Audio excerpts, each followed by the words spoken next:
I refuse to quit when it comes to ICP, and $500 is still my price target for it during this bull run, hypothetically speaking, even though nothing I say is financial advice. But I just think it's too good for me to give up on, if that makes sense. Because, yeah, sure, there's the BNB chain, there's Solana, there's Ethereum, there's Avalanche, there's Algorand, right?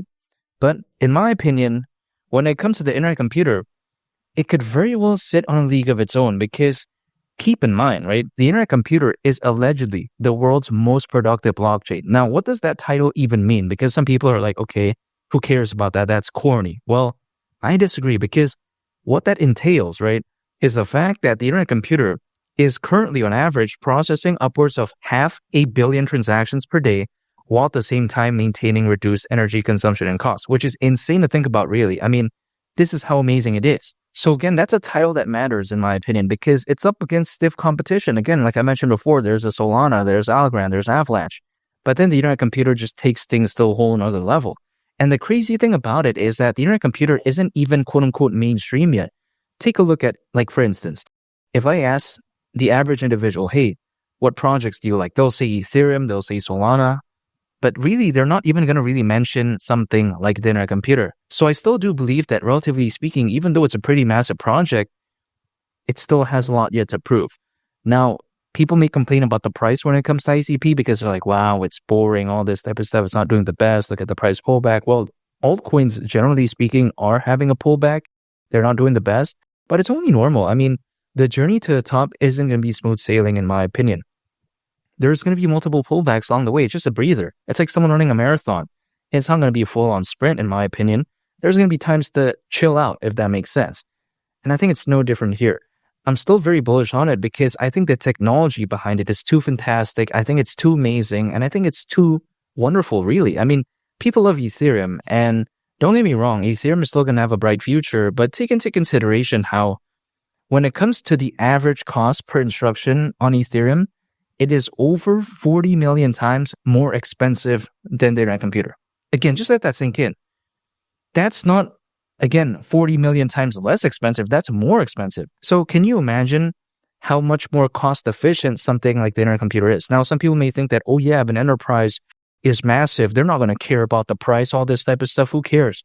Well, I think they care because there's a reason why they are even massive in the first place as an enterprise. It's because they know where to cut costs when they don't need to, right? And naturally, it only makes sense to save on costs where it's not necessary to spend more. So when I take a look at something like this, it really is fantastic. Now, not to mention as well, you take a look at how when it comes to the internet computer as well, for $1 worth of smart contract data, you can get over 200 million bytes.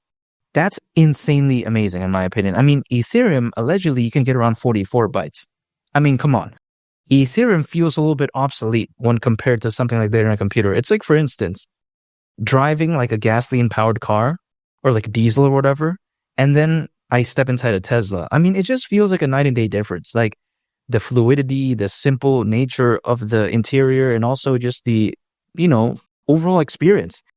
Like once I drive an electric car, I feel like I can't go back to like something that's not electric, if that makes sense. Like the internet computer, it just kind of feels like an electric car. It feels like a Tesla or like a Rivian or something like that. It just feels like it's just on its own unique niche, if that makes sense. I'd get it. Some people may not like electric cars for whatever reason, but for me, I do love it. When I take a look at the internet computer as well, it's even been stated that it can allegedly connect Web 2 and Web 3 without oracles. Now, why is this a big deal? Because when you take a look at it, there are projects out there centered around, the oracle aspect. A very famous example is Chainlink, which is very well known for its decentralized oracle network. Now, why is this amazing? It's because when you take a look at an oracle, it's basically a data feed that brings data from off the chain, aka off-chain data, and brings that data over into the blockchain. Now, why does this matter? It's because many decentralized applications out there, without this off-chain data, can't function properly. So again, it's very crucial. And we all know how massive Chainlink is. But then the crazy thing is this, right? Quite essentially, the internet computer can potentially, allegedly, bypass that process, maybe, because again, it's even been stated that it can connect Web 2 and Web 3 without oracles. So it could maybe make projects like that obsolete. I'm not necessarily saying that Chainlink is going to disappear off into the abyss, but then the fact that the internet computer can even offer this, right? That's amazing in my opinion. Not to mention, the internet computer is focused on decentralized AI. Now, people may be wondering, okay, why even add decentralization? It's because it's only logical. Think about this in a make-believe scenario. Let's say I hide my treasure in 100 different locations as opposed to just one location, which could be argued as being very centralized. Now, why is a decentralization a lot better? It's because if I hid my treasure in 100 different locations, even if like 20 or 30 gets breached, it's very difficult to get all of it, right? But then if it's just in one location, once that's breached, that's done. It's just gone, right? Quite essentially. So that is why I love decentralization, and more specifically, decentralization when it comes to AI. I don't see why not. Keep in mind, the AI market is predicted to be worth nearly $2 trillion by 2030, according to Grandview Research. This is amazing in my opinion. And take into consideration as well, the internet computer is attempting to decentralize the internet. And they're trying to do this through thousands of computers from all around the world. Now, people may be thinking, okay, that is such a grand vision. They're never going to achieve anything. Well, I disagree, because as the old saying goes, we aim for the moon and then we land somewhere along the stars, as the old saying goes again, right? So the way you take a look at it is that when it comes to this, it doesn't matter if it has a grand vision, because when people try to aim for 100, sometimes they don't get it. Maybe they get 50. But then if, let's say, their initial goal was 50, maybe they get half of that, 25. So I think it's much better trying to achieve something very amazing, setting a very high goal. Doesn't necessarily mean that, someone's going to achieve that. However, I think it's much better to try to achieve great things as opposed to try to achieve mediocrity, right? So that's why I take a look at the internet computer. I think it's very amazing. And why would this run be bad? There's over 600 million crypto owners, according to Crypto.com research. That's more than ever before in history. I don't think this one's going to be bad. And keep in mind, we do know that usually altcoins, as a worst case scenario, they peak around 18 months after a Bitcoin halving event. And the last Bitcoin halving event happened back in April of last year. So that would actually mean around October this year, as a worst case scenario, historically speaking, as to when altcoins could peak.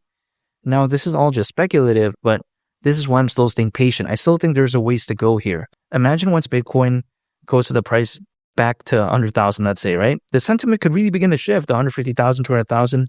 This could very well be a time where we could hypothetically in the very near future see the next leg up in terms of Bitcoin reaching the next level in altcoins, which is why I'm still very bullish on this space.